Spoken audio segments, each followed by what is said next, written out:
Hello everyone, this is a little bit of a different video today. I'm going to review this M12 Fuel SDS drill. Now, I was a bit surprised when this came in the post, because honestly there's an SDS drill in there. I couldn't believe it, but it's super light, super compact. I actually didn't even think that it was going to be this light. But apparently I've watched some more reviews on this before, and the performance of it is quite good for its size. So let's just go over the front box, see what we've got. So obviously we've got the 1.1 joules of output, 6,575 beats per minute, and that's on the hammer action. 13mm max into timber, 13mm max into cement or brickwork, and 10mm through steel. Now, I have seen someone drilling 25mm through timber and it did not even struggle, so maybe that's just a sensible guide. This is the brushless motor, which is excellent. That's what we want these days. RedLink Plus technology in the circuit boards. Yeah, battery indicator, which is good because the M12 batteries, they don't have a battery indicator like the 18-volt stuff. I'm used to Makita, but I'm slowly turning over to this, so the battery indicators tend to be on the tools rather than the batteries. So we've got the hammer action, and we've got just the drill action as well. LED, which is always great, and like I said before, the weight, and this is 1.7 kilograms, and it is light. So I have opened the box, but I've not used the tool yet.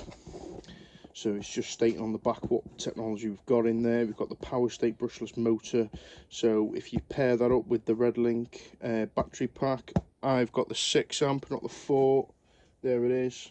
I rate this. It's super cool. But it's also compatible with the smaller 2 amp ones, which is going to even make it lighter. I mean, that weighs nothing.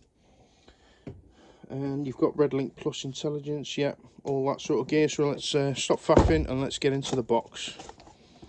So I bought this as a bare unit, body only, so it doesn't come with the batteries, the charger, or the case. And there we have it, basically.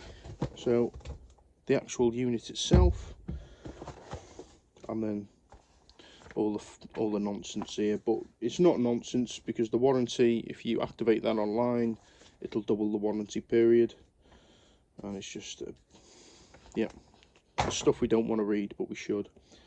So in the box there, that's it. So let's just pop that in the background over there. So let's get to this. It's just, it feels very nimble. If you're thinking about getting one, I've drooled over this, should you say, for many a day now. I didn't want to use it until I'd done a review, but I'm going to use it tomorrow, so I thought I'd better get the review on today.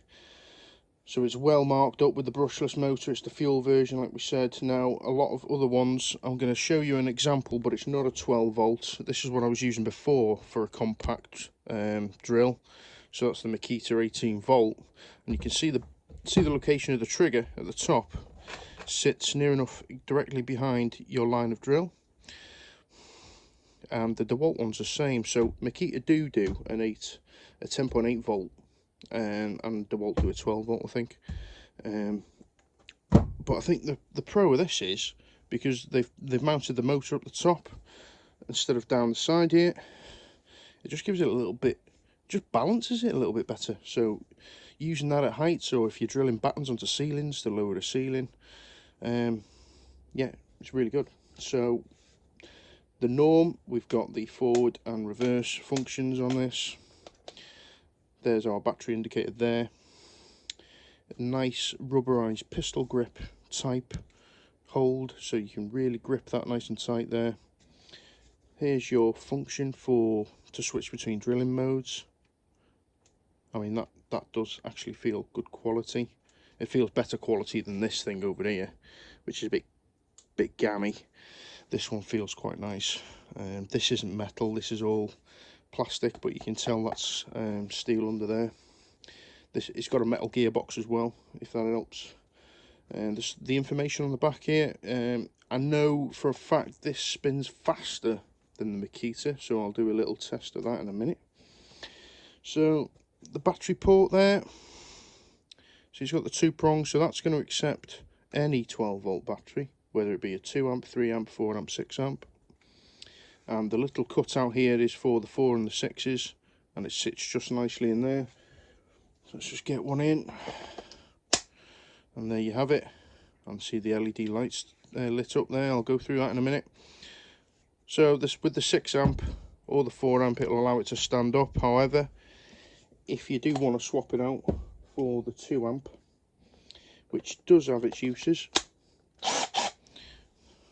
there you go, the battery indicator's lit up there. That one's this one's half charged. So this isn't going to stand up without battery in. Well, not very well. It'll just do it. But like I said, if you want something that's light, and you're working at heights, or you've just got a small job, you stick a 2 amp battery in there, it's going to do it. I'm a plumber, so I'm hanging rads, clipping pipes, hanging boilers. I don't need anything too massive unless I'm drilling through a wall. But again, if you're just buying the one drill, this is my other Makita drill which has gone wrong, so I've got 2 of these now which have gone wrong. These are just heavy, bulky. They do the job. They do have the other function on it for the chisel action, but they're just heavy and bulky. So I'm planning on buying a Milwaukee 18 volt version of this. But back to the 12 volt now. What else can I say? The LED light, yeah, this is what I wanted to mention. I'm just going to stick the 6 amp in for now. That is bright. Now, I'm not too sure. I couldn't remember whether this had one on. No, so the Makita one doesn't have a LED light. That is super bright, and the wide lens on that just lights the area up for you. So that's great. Again, I like the design. This is obviously for the battery port here, but it also gives you sort of like a twin grip. So if you know, if something's a bit stubborn, you need to give it a bit of an extra push. But like I said, the drill should do the work. The chuck seems okay quality there. I haven't really tested this on site yet. I don't really want to, because I'll get scratches on it, and I just want to put it on a shelf. But I will use it. It's nice and light. Like I said, the M12 stuff is really awesome. I can't fault it at all. I've already bought the new gen Impact. I've got the pipe cutter, so I'm willing to expand now and get the subcompact circular saw, stuff like that, because I don't need, you know, I'm not a joiner. So yeah, like I said, this is a really good piece of kit. So if you're thinking about it, I definitely say give it a go. I reckon it'll do 14 mil into masonry if you like. That's probably the max I go with this for basin fixings and stuff. If you're a plumber, you know. So yeah, excellent tool. Build quality is great. Fits the batteries I've already bought. Right, let's put them both together, and I'm just going to test the sound. So here's my oldish Makita, and this is an 18 volt 5 amp. So it just sounds a little bit limp to me, that. So that's on hammer action as well as, so it is the hammer action, sorry. Just doesn't sound like there's much there power wise, or speed if you like, when you do the same on the Milwaukee. And like I said, if you just switch it back to drill, it seems a lot faster, to be honest. It sounds like it runs faster. And there's the hammer action ticking in there, can you? Yeah, so I'm happy with that. So overall, I think it's a great purchase.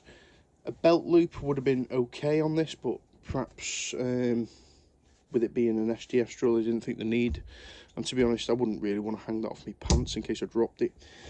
So yeah, so we're swapping from the Makita. Goodbye Makita, hello Milwaukee. So I hope that's helped you guys.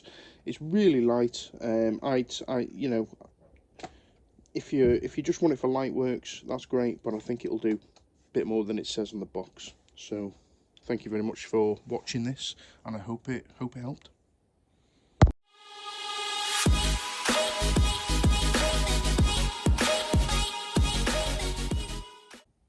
If you've enjoyed the video, don't forget to like it and subscribe it, and leave a comment, good or bad, because it helps everything grow.